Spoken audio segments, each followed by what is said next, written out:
Barry Kelly's story does not begin with his sudden death in a prison cell. It begins years earlier in a corner of Liverpool, where violence was part of the scenery, and gangs were as visible as the streetlights. Long before the headlines and the court dates, Barry was just another lad growing up in a tough district of South Liverpool, in and around Speke, where gang culture had sunk its roots deep into the estate.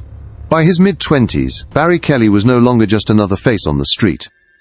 He had thrown in his lot with the East Side Boys, a Merseyside organised crime group ruled by brothers Jake and Callum Burrows. This was not some loose crew of petty crooks. It was a structured operation, with money, territory and firepower at stake.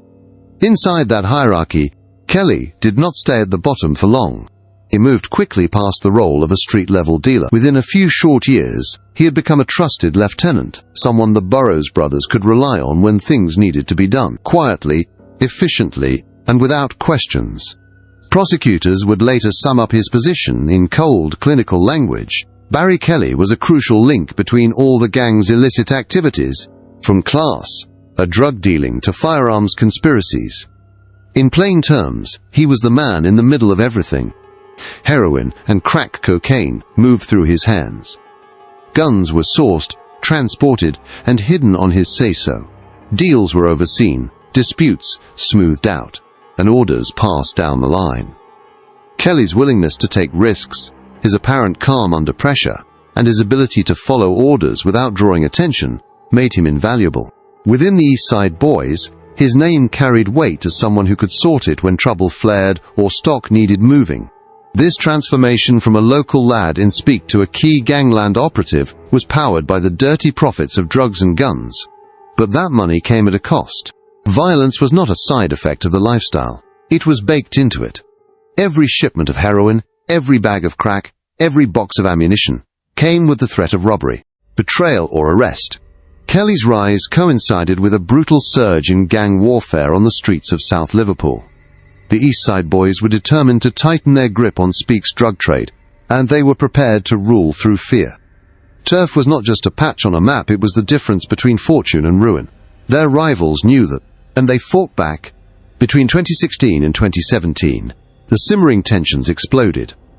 In just 14 months, there were 10 shootings linked to turf disputes in the area.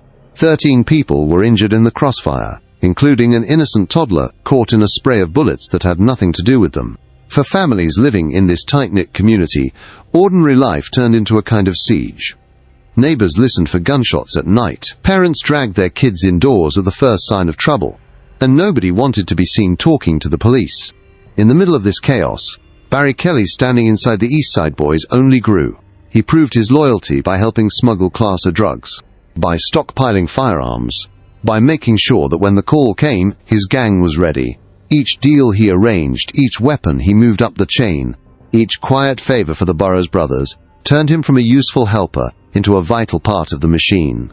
By 2017, the one-time, small-time dealer had become a major player in a gang that ruled its patch through intimidation and the constant threat of gunfire, and the weapons he helped source were about to turn those streets into something closer to a war zone. As the East Side Boys tightened their grip on Speke, the soundtrack of the estate shifted. It was not just arguments and sirens anymore, it was the crack of gunfire echoing through back alleys and across housing estates, the sharp, sudden noises that made people drop to the floor on instinct. Between 2016 and 2017, South Liverpool felt less like a neighborhood and more like contested territory. In just 14 months, 10 shootings were linked to ongoing turf wars. 13 people were injured, including a toddler who was caught up in bullets meant for someone else.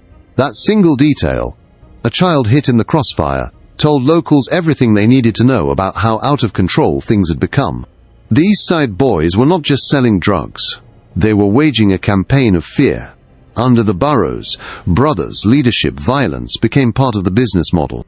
Control the corners, control the estates, control the money, and behind the bravado and the threats was something more chilling. An expanding arsenal that made them feel untouchable. The gang's cash read like an armory catalogue.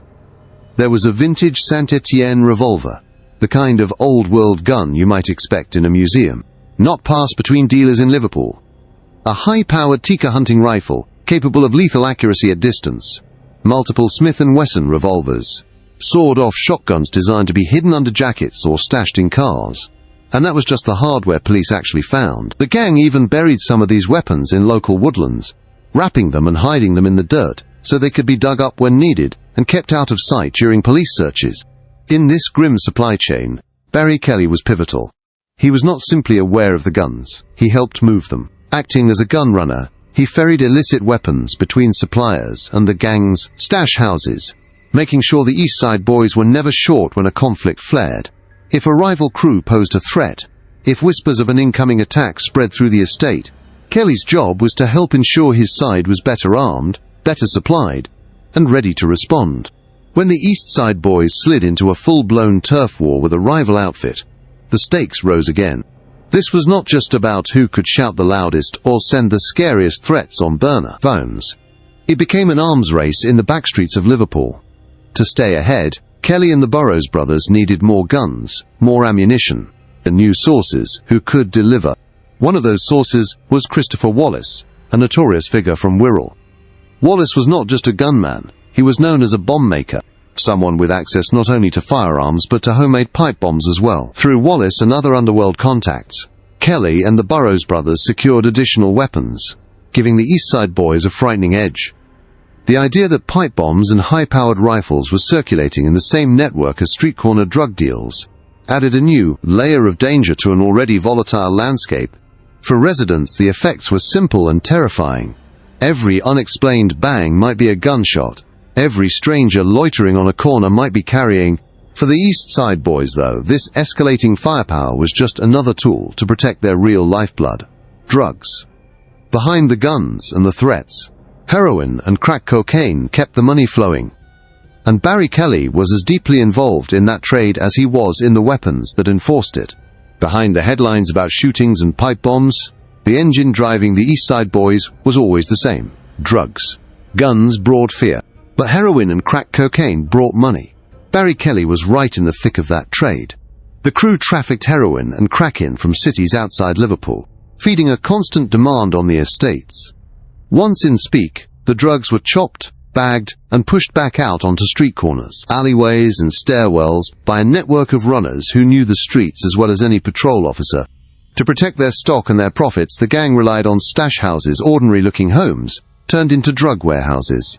Some belonged to fellow gang members, others to vulnerable people whose lives were quietly taken over. This tactic, known as cuckooing, meant criminals effectively moved into someone's home, often exploiting addiction, mental health struggles, or isolation. The vulnerable resident was sidelined while their property became a base for supplying drugs, storing cash, or hiding weapons. One of the best-known hubs in Speke was a family home on Eastern Avenue. It belonged to Lee Price, an associate of the East Side boys who turned his house into a combination drug den and armory. Runners would come and go, collecting wraps of heroin and crack, dropping off bundles of cash, and occasionally moving firearms. To the untrained eye, it was just another brick house on a quiet street. To the gang, it was a vital nerve center. But such a visible hub also became a target. As the turf war escalated, rivals decided to strike where it hurt. In a chilling show of force, they carried out a drive-by shooting at the Eastern Avenue address.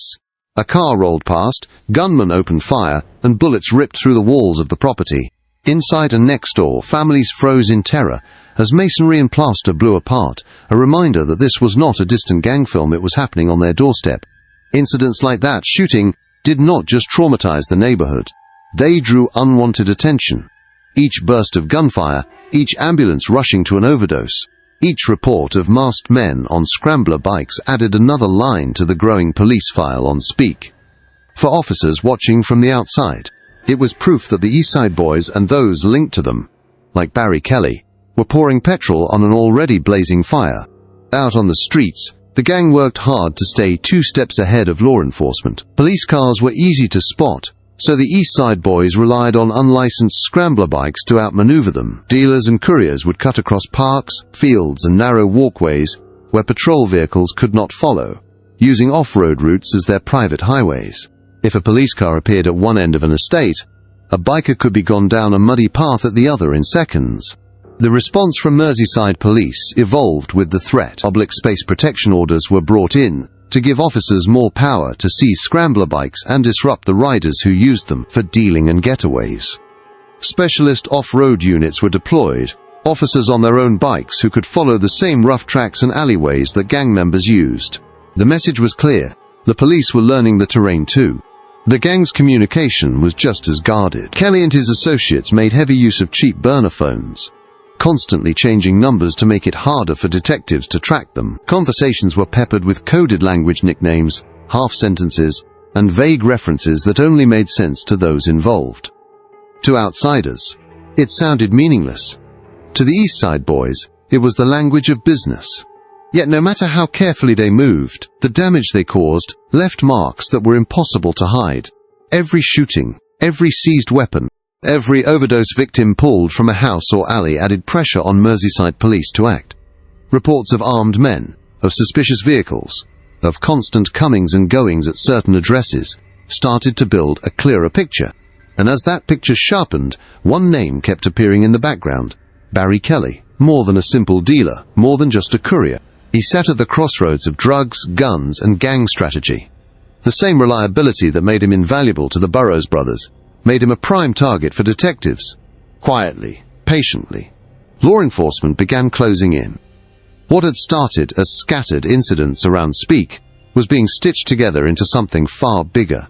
A conspiracy that would soon have a name and a dedicated task force. It would be called Operation Bombay, and for Barry Kelly and the East Side boys, it would mark the beginning of the end. By early 2017, the situation in Speke had gone far beyond what Merseyside Police could tolerate. 10 shootings in 14 months, a toddler wounded, a community terrorized, and the same gang names surfacing again and again. The East Side boys were not just another problem, they were the problem.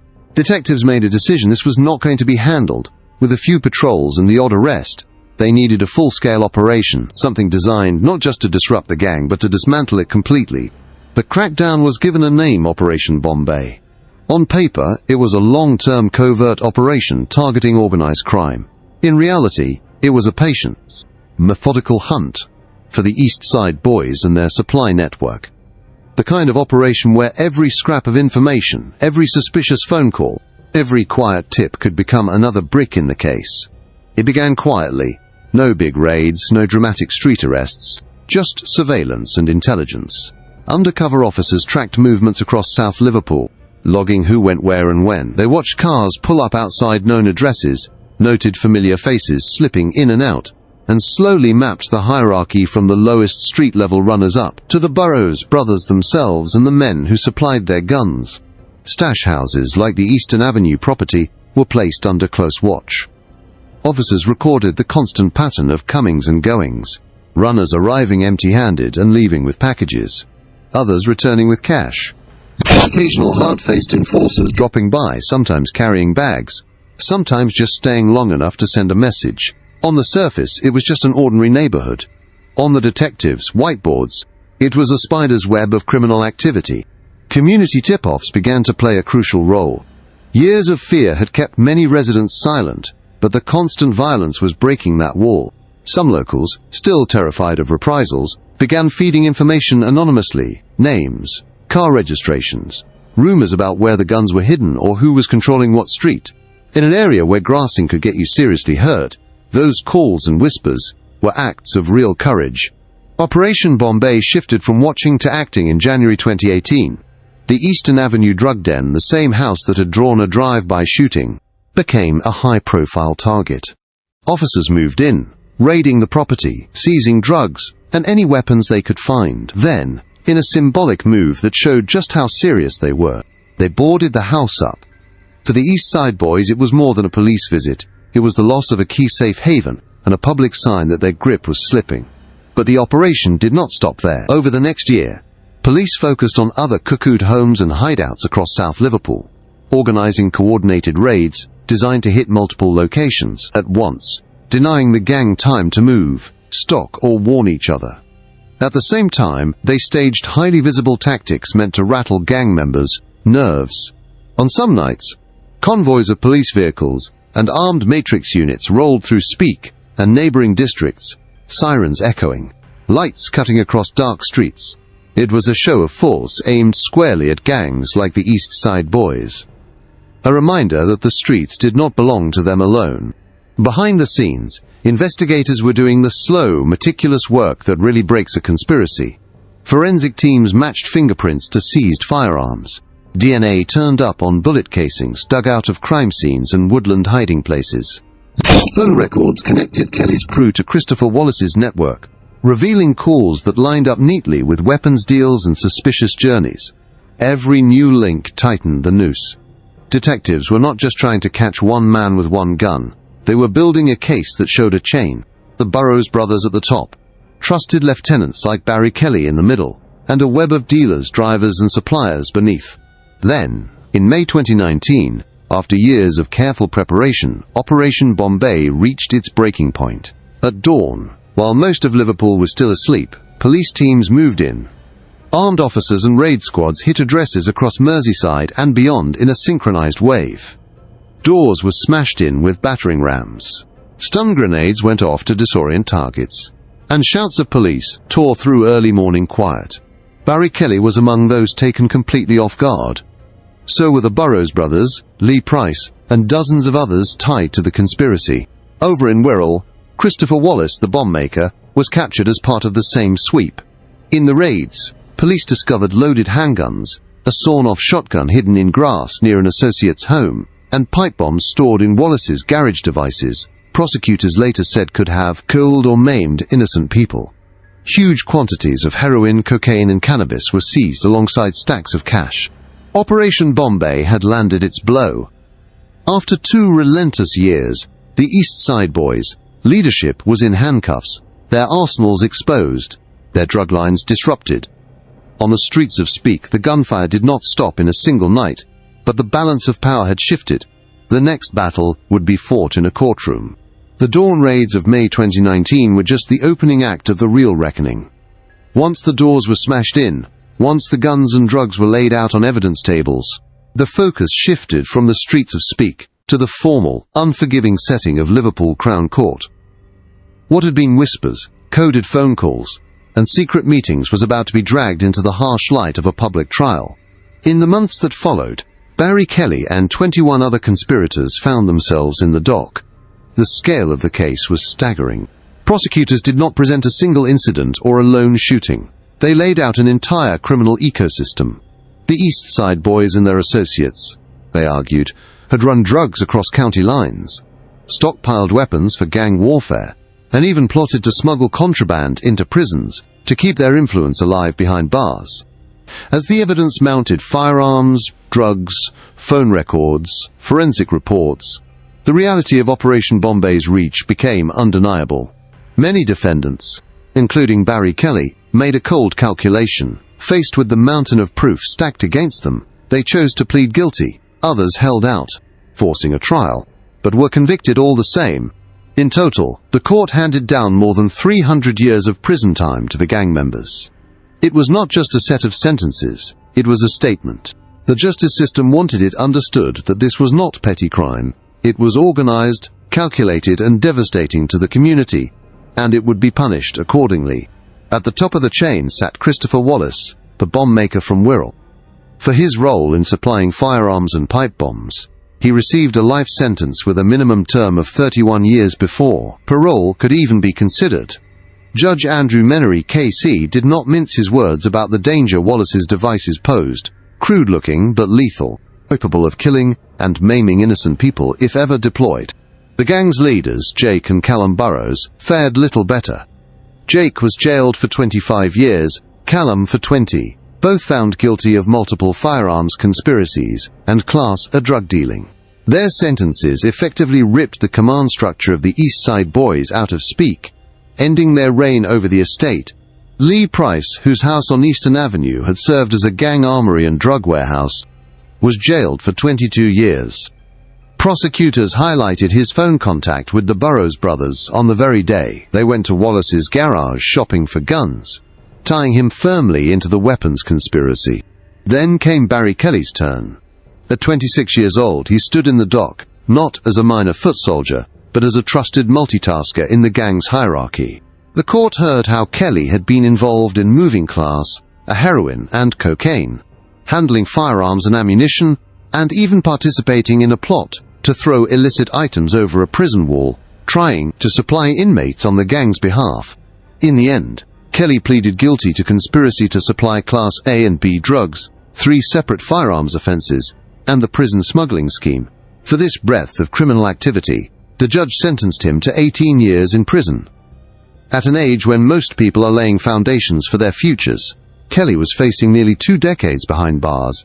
His life narrowed down to cell doors and regimented routines. Other members of the network were dealt with in turn. Anthony Tierney, who acted as a liaison between Wallace's gun outfit and the Burroughs crew, received 20 years and 3 months. A getaway driver turned drug courier was handed 14 years. Even a 21-year-old street-level dealer, William Trow, ended up in court for selling cannabis. In his case, the judge noted efforts to change and suspended his 21-month sentence, sparing him from immediate custody. Jack Ross, whose DNA was found on a rifle buried in woodland and linked to a gang shooting, received 3 years on top of an existing drug sentence. Case after case hammered home the same message. The days of impunity were over. When the dust finally settled, Merseyside Police pointed to one stark statistic to show what the operation had achieved. In the 600 days following the conclusion of Operation Bombay, reports of serious violence in Speke dropped dramatically. There were 0 gun discharges in that period. For a community that had lived under the constant threat of gunfire and gang reprisals, it was a long-awaited breath of peace. For Barry Kelly, however, the war had simply moved to a different battlefield. One with bars, razor wire, and a sentence measured in years. For Barry Kelly, the fall of the East Side Boys did not end with the slamming of a courtroom door. It carried on in the slow, grinding rhythm of prison life. After sentencing, he began serving his time in the British prison system, moving through facilities as his security status and the system's needs changed. Reports placed him first in places like HMP Hindley, and later at HMPG, adapting to a world where every movement is watched and every day is scripted by someone else's rules. Over time, Kelly was transferred to HMP Kirk-Levington Grange in North Yorkshire, a resettlement prison used to prepare certain inmates for eventual release. On paper, it looked like a step toward a different future. By 2025, he had served around 6 years of his 18-year term. He was 32 years old, still young enough that, if he kept his head down and stayed out of trouble, he could one day walk out and try to rebuild some kind of life beyond gangs, guns, and the East Side Boys' shadow. But the past has a way of following men like Barry Kelly. On May 25, 2025, that faint hope of a second act came to an abrupt stop. Kelly died in custody at HMP Kirk-Levington Grange under sudden and murky circumstances. There was no long illness reported, no carefully prepared announcement. One day he was another inmate, serving a long sentence. The next, he was gone. The official response was brief and tightly controlled. A prison service spokesperson confirmed his death in a short statement, and, as with all deaths in custody, announced that the prisons and probation ombudsman would investigate. That meant an inquiry would be launched. Paperwork, interviews, forensic checks. A slow trawl through CCTV and records to see if anything had gone wrong or anyone bore responsibility. What they did not announce was a cause of death. No immediate explanation was offered to the public, to the media, or to those in Speke who still remembered his name. In that silence, rumors began to grow. On the prison landings and in the old neighborhoods, whispers started. Had Barry been targeted? Was it payback for something that had happened years earlier on the streets? Had an old enemy finally caught up with him, even behind bars? Some wondered if it was connected to the dangerous secrets he carried about the gang's operations and alliances. Others suggested the answer might be more mundane but no less tragic: suicide, drugs, or an undiagnosed medical condition made worse by the pressures of prison. Officially, there was nothing to suggest murder, no dramatic revelation. Unofficially, speculation thrived in the gaps left by what was not said. Until the investigation concludes, his death remains an open question, a story with its final chapter smudged and unreadable. What is clear is that Barry Kelly's life ended as abruptly and starkly as the world he once helped control. His trajectory from a young lad in Speke drawn into gang life, to a high-ranking gunrunner and fixer for the East Side Boys, and finally to an early, unexplained death in custody, paints a grim portrait of modern gangland Britain.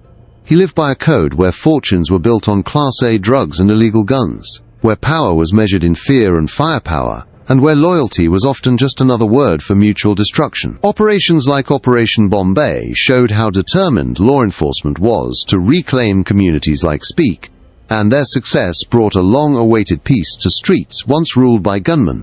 But Kelly's fate is a reminder that the consequences of that world do not end with a sentence being read out in court. The past can follow you through steel gates and locked doors. Old loyalties, buried vendettas, and the weight of what you have done do not disappear when the judge leaves the bench. In the end, Barry Kelly paid the ultimate price for the choices he made, leaving behind quieter streets, devastated communities, and a cluster of unanswered questions about what loyalty and survival really meant in his world. This has been a true story of crime and punishment in modern Britain, the real cost of gangland life. If you found this story informative, do not forget to like this video, subscribe to the channel, and turn on notifications. We have many more true crime and law enforcement stories coming up, and your support helps us keep telling them.